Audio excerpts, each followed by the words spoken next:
Two attackers, Sko Olsen and Dolberg, maybe in recognition that the final group game against Australia will be the one that decides their fate. There are chances for a young winger, Jesper Lindstrom, and an inexperienced central defender, Victor Nelson.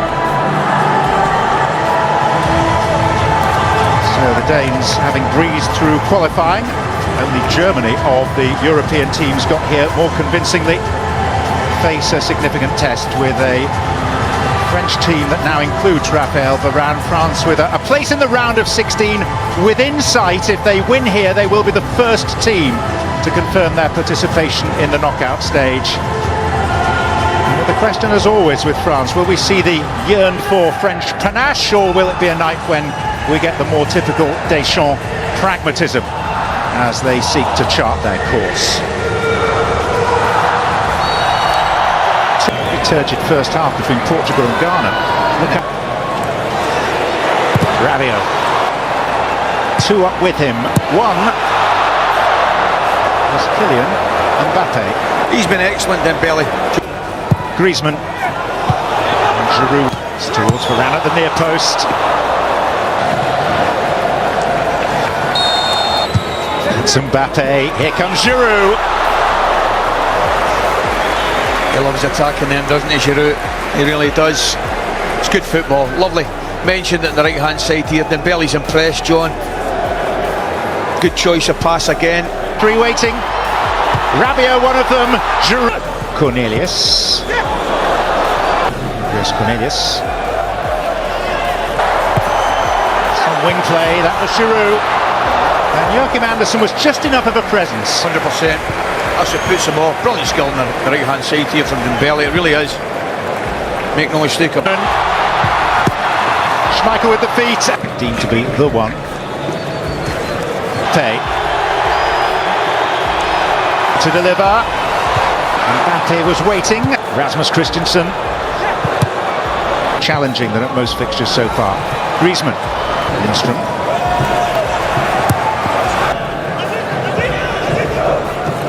Groups of fans and lots of empty seats as Denmark. Giroud was interested for a millisecond. Mbappé. Encore toujours. Cette fois-ci, c'est la lucarne opposée et le doublé, comme il y a 4 ans à 15 ans contre l'Argentine. Voilà le héros de ce début de Coupe du Monde, le visage du football français pour le monde entier. Il est sous nos yeux. 3-0 pour les Bleus. Le quart de finale est là. Et Mbappé est grand. Ouais, cette fois-ci, il a choisi l'autre côté. Kylian Mbappé, incroyable. Incroyable match. Il a été sur tous les coups, doublé, passeur et sublime but encore. Quelle chance d'avoir un joueur aussi différent.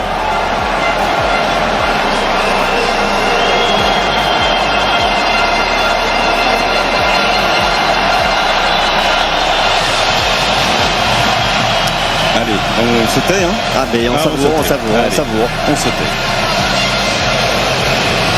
Allez, une maman heureuse et c'est tout un... And that for Giroud. And Christensen. Fine. Griezmann. Exuberant than usual. And look at Mbappe, and he was tucked back there. Now there were covering defenders, or so it seems, so the colour of the card is going to be yellow. Dear me. Pace. And it just shows you there was a chance up the other end for Damsgaard. And Mbappe. Kylian Mbappe.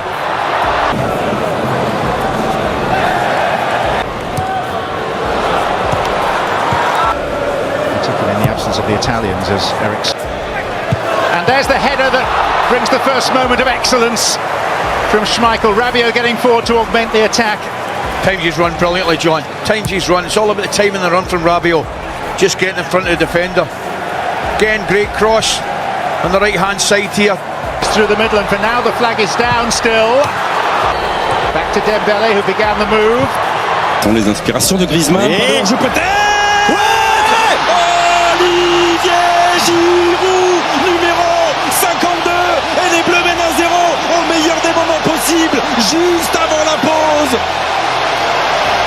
Giroud le record. Et les Bleus devant. Et le ballon, quand c'est Kylian Mbappé qui donne ce magnifique ballon, on va le revoir à la limite du hors-jeu pour Olivier Giroud, mais parfaitement dosé. Et ils vont fêter un petit peu le record, hein, prendre 2-3 secondes ensemble pour faire la fête à Olivier Giroud. Oh, quelle histoire quand même, quelle histoire!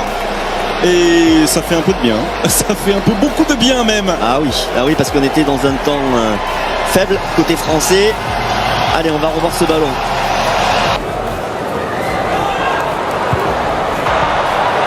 Koundé. Mbappe again, isn't it? It's amazing, John. I'm watching him when he comes inside. He goes to cross. Nutmeg there, cheeky. Adrien Rabiot. Against Australia. Off goes Thuram.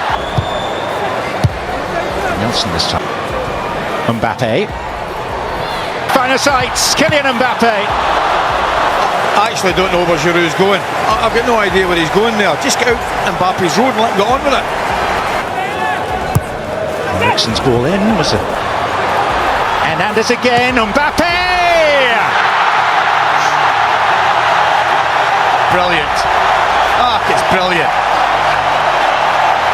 I've just given Giroud a ticking off for getting in behind. And Hernandez does the exact same thing, but at the right time. Tremendous. He makes that run, and what it does, it probably allows the option for Mbappe to come inside on the right foot, but he gives him it, knowing that Hernandez will give him it back. He gives him it back, and the finish is superb. What a goal. There he goes. It's all about this ball back now. There, tremendous, and he hits it first time. Takes a deflection. In the French themselves in 2002. Lynn is a challenging one. Trying to utilise it's Griezmann. Beautiful take. And an ugly finish. Do you know what it is? I'll tell you exactly what causes it. As Victor Nelson turns his body halfway through the move and the ball's in the air. Watch him. It's a lovely little ball, but watch him movement. Watch this. He goes the wrong way. He turns the wrong way.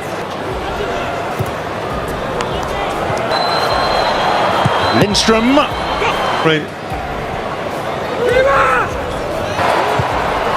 Mbappe. Dembele. And Allez, Kylian! Oh là là là là là là là là! Kylian Mbappé, 75e minute! Le génie vient de frapper au stade Al-Toumama et peut-être propulser les Bleus en quart de finale! Oh, c'était pas sur une accélération, c'était sur une frappe, mais cette frappe-là de Chelsea n'a même pas pu la toucher! Et le 4e but dans cette Coupe du Monde pour Kylian Mbappé. Quel but et quel joueur! 2-0! Ouais, et on le sentait venir à chaque fois sur les attaques rapides. On posait énormément de problèmes par la vitesse, notamment de Kylian Mbappé. Et là, cette fois-ci, on va revoir ce but parce qu'il a fait mine d'aller ouvrir son pied, d'aller chercher la lucarne à l'opposé. Il a fermé et il a trompé Chesney. Instead it's Brathwaite. Oh! Anderson lost the flight of the ball completely. And as a result, there was a gaping goal in front of Chouameni. Oh, what a block it is. What a block. It comes off. It does. It's Rasmus Christiansen. Get it back 5 hard. And Griezmann. Oh, Brathwaite! Griezmann. Mbappe! With that innate sense of timing. I want you to watch his movement. His movement's incredible. He moves actually just as Griezmann gets the ball. I'm watching him for this angle. And as soon as Griezmann takes the ball, moves on his left foot, Mbappe moves in behind the defender. It's either Christensen or Anderson, I'm not sure which one it is, we'll obviously get that clarified. But he's not even looking at the ball. He moves as soon as the ball goes onto the left foot. to get his little bit of half yard of pace.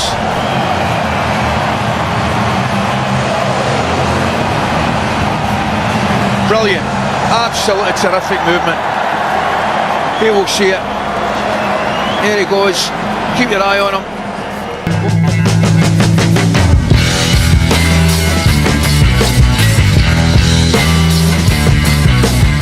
Sebelum kita lanjut ke berita terlengkapnya, alangkah mulianya bagi kalian untuk tekan tombol like, dan yang belum subscribe, tolong subscribe channel ini. Prancis versus Irak, Kylian Mbappe bidik rekor bersejarah di Piala Dunia 2026. Mampukah ia lampaui Messi dan Klose? Panggung megah Piala Dunia 2026 kembali menghadirkan cerita yang berpotensi mengubah sejarah sepak bola dunia. Saat timnas Prancis bersiap menghadapi Irak pada laga kedua grup 1 di Stadion Philadelphia, Senin malam waktu setempat atau Selasa dini hari WIB, sorotan publik dunia tidak hanya tertuju pada hasil pertandingan. Semua mata mengarah kepada satu nama yang terus menjadi pusat perhatian, Kylian Mbappe. Pertandingan ini memang terlihat tidak seimbang jika melihat kekuatan kedua tim. Prancis datang sebagai salah satu kandidat kuat juara dunia dengan skuad bertabur bintang dan pengalaman di level tertinggi. Sementara itu, Irak berusaha keras menciptakan kejutan di tengah status mereka sebagai underdog. Namun di balik duel yang tampak timpang tersebut, tersimpan cerita besar yang membuat laga ini menjadi salah satu pertandingan paling dinanti pada fase grup Piala Dunia 2026. Kylian Mbappe berada di ambang pencapaian luar biasa. Jika dimainkan oleh pelatih Didier Deschamps, sang superstar akan mencatatkan penampilan internasional ke-100 bersama timnas Prancis. Sebuah angka yang sangat spesial bagi pemain yang usianya masih tergolong muda, namun sudah memiliki segudang prestasi yang membuat namanya disejajarkan dengan para legenda sepak bola dunia. Meski demikian, caps ke-100 bukanlah satu-satunya alasan mengapa pertandingan melawan Irak menjadi sangat penting bagi Mbappe. Penyerang andalan Les Bleus itu kini sedang memburu rekor yang jauh lebih besar, yakni menjadi pencetak gol terbanyak sepanjang sejarah Piala Dunia. Pada pertandingan sebelumnya melawan Senegal, Mbappe tampil luar biasa dengan mencetak 2 gol. Brace tersebut membuat koleksi golnya di ajang Piala Dunia meningkat menjadi 14 gol. Catatan itu menempatkannya sangat dekat dengan rekor yang selama bertahun-tahun dipegang oleh legenda Jerman, Miroslav Klose, yang mencatatkan 16 gol di putaran final Piala Dunia. Jarak 2 gol tentu bukan sesuatu yang mustahil bagi pemain dengan kualitas seperti Mbappe. Bahkan banyak pengamat meyakini bahwa rekor tersebut hanya tinggal menunggu waktu untuk dipecahkan.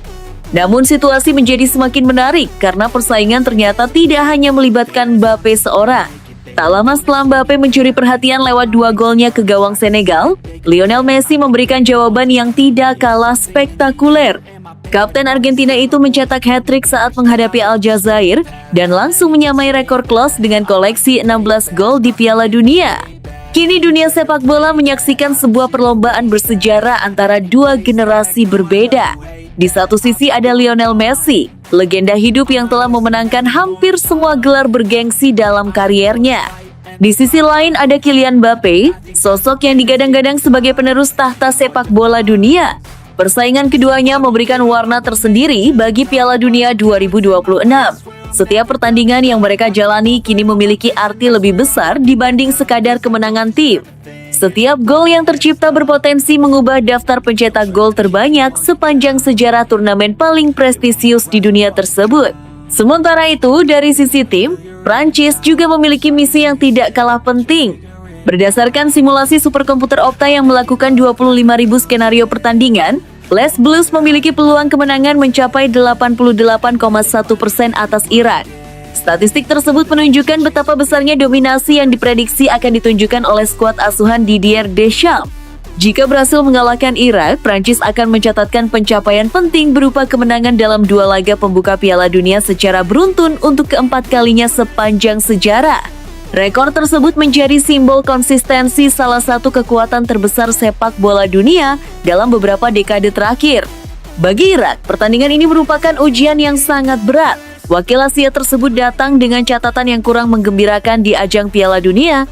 Dalam 4 pertandingan sebelumnya di putaran final, mereka selalu menelan kekalahan. Jika kembali gagal meraih poin saat menghadapi Prancis, Irak akan menjadi negara Asia pertama yang kalah dalam 5 pertandingan pembuka Piala Dunia secara beruntun. Meski statistik tidak berpihak kepada mereka, Irak tentu tidak ingin menyerah begitu saja. Sepak bola selalu menghadirkan kejutan yang tidak terduga. Tim-tim kecil kerap mampu menciptakan keajaiban ketika tidak ada seorang pun yang memberikan harapan kepada mereka. Semangat itulah yang kemungkinan akan dibawa Irak saat menantang salah satu tim terbaik di dunia. Di sisi lain, Prancis sadar bahwa mereka tidak boleh terlena oleh status favorit. Piala Dunia telah berkali-kali membuktikan bahwa kesalahan kecil bisa berujung pada hasil yang mengejutkan. Karena itu, Les Blues diprediksi tetap akan menurunkan kekuatan terbaik mereka demi mengamankan tiket ke babak berikutnya secepat mungkin. Namun, apapun hasil akhirnya nanti, sorotan terbesar kemungkinan tetap akan mengarah kepada Kylian Mbappe. Setiap sentuhan bola, setiap peluang, dan setiap tembakan yang dilepaskannya akan menjadi perhatian jutaan penggemar sepak bola di seluruh dunia. Apakah malam bersejarah itu akhirnya tiba? Apakah Mbappe mampu menambah koleksi golnya dan semakin mendekati rekor yang selama ini dianggap sulit disentuh? Ataukah justru Irak mampu menciptakan kejutan yang mengguncang dunia sepak bola? Satu hal yang pasti, laga Prancis versus Irak bukan sekadar pertandingan fase grup biasa. Ini adalah panggung tempat sejarah sedang ditulis. Bagi Prancis, pertandingan ini adalah langkah menuju dominasi. Bagi Irak, ini adalah perjuangan demi harga diri dan harapan. Dan bagi Kylian Mbappe, ini bisa menjadi awal dari pencapaian terbesar dalam karier gemilangnya. Ketika peluit kick-off dibunyikan di Philadelphia, dunia tidak hanya menyaksikan sebuah pertandingan sepak bola. Dunia sedang menunggu lahirnya sejarah baru yang mungkin akan dikenang selama puluhan tahun ke depan. Spanyol versus Arab Saudi. La Furia Roja sudah gatal banget pengen menang, siap lampiaskan kekecewaan di Atlanta. Timnas Spanyol datang ke laga kedua grup H Piala Dunia 2026 dengan satu misi yang tidak bisa ditawar lagi, meraih kemenangan. Setelah secara mengejutkan gagal mengalahkan Tanjung Verde pada pertandingan pembuka, La Furia Roja kini berada dalam tekanan untuk segera bangkit saat menghadapi Arab Saudi di Atlanta Stadium, Minggu 21,6 2026 malam WIB. Hasil imbang tanpa gol melawan Tanjung Verde menjadi salah satu kejutan terbesar di fase grup sejauh ini. Banyak pihak memperkirakan Spanyol akan dengan mudah mengamankan 3 poin, mengingat perbedaan kualitas dan pengalaman yang cukup jauh. Namun kenyataannya, pasukan Luis de la Fuente justru kesulitan membongkar pertahanan rapat lawan dan harus puas dengan skor 0,0. Kegagalan meraih kemenangan tersebut langsung memancing reaksi dari berbagai media di Spanyol. Kritik bermunculan karena tim yang berstatus juara Euro 2024 itu dinilai tampil kurang tajam dan minim kreativitas di sepertiga akhir lapangan. Para pendukung pun mulai mempertanyakan efektivitas permainan yang selama ini menjadi ciri khas Spanyol. Meski begitu, pelatih Luis de la Fuente menegaskan bahwa situasi di dalam skuad tetap terkendali. Ia menolak anggapan bahwa timnya sedang berada dalam kondisi krisis. Menurutnya, hasil imbang pada laga pertama memang mengecewakan, tetapi bukan sesuatu yang harus disikapi dengan kepanikan berlebihan. De la Fuente menilai para pemainnya masih memiliki mental juara dan karakter kompetitif yang kuat. Justru hasil kurang memuaskan itu disebutnya menjadi bahan bakar tambahan bagi Rodri dan kawan-kawan untuk tampil lebih agresif pada pertandingan berikutnya. Kami harus memperbaiki keadaan.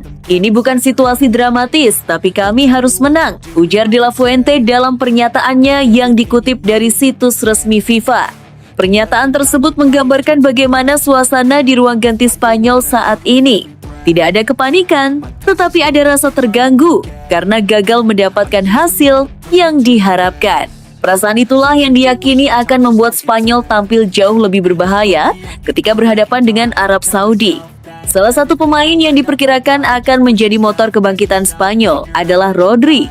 Gelandang yang dikenal sebagai pengatur tempo permainan itu diharapkan mampu memberikan stabilitas sekaligus kreativitas yang sempat hilang saat menghadapi Tanjung Verde.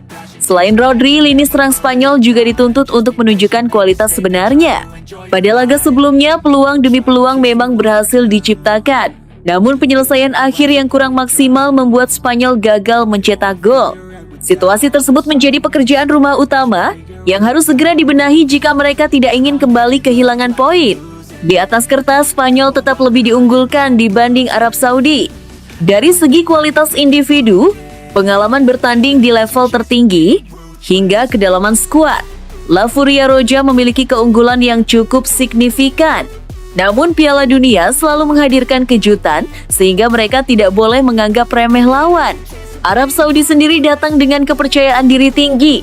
Tim asal Asia tersebut memahami bahwa tekanan besar justru berada di kubu Spanyol. Kondisi itu bisa menjadi keuntungan tersendiri karena mereka dapat bermain lebih lepas tanpa beban berlebihan. Jika melihat sejarah pertemuan dan kualitas skuad saat ini, Spanyol memang memiliki peluang lebih besar untuk mengamankan 3 poin. Namun kemenangan tidak akan datang begitu saja. Mereka harus mampu memanfaatkan peluang dengan lebih efektif serta menjaga konsentrasi sepanjang pertandingan. Laga ini juga menjadi penentu arah perjalanan Spanyol di fase grup. Apabila kembali gagal menang, posisi mereka akan semakin sulit dan peluang lolos ke babak berikutnya bisa terancam.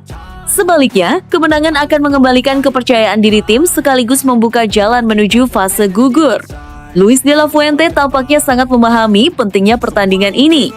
Karena itu, ia menegaskan bahwa para pemainnya sudah menunjukkan respons positif dalam sesi latihan.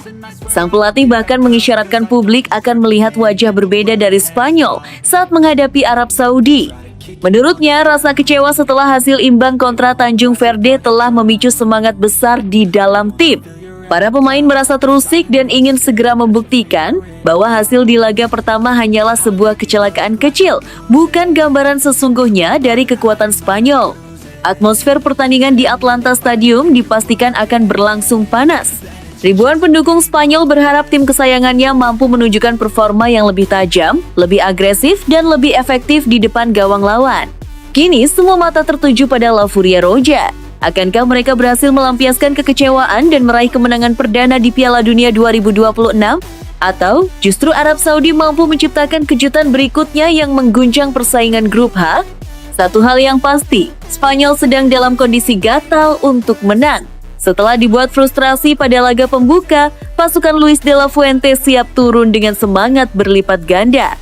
Arab Saudi pun harus bersiap menghadapi amukan tim yang sedang haus kemenangan dan bertekad membungkam semua kritik yang menghampiri mereka.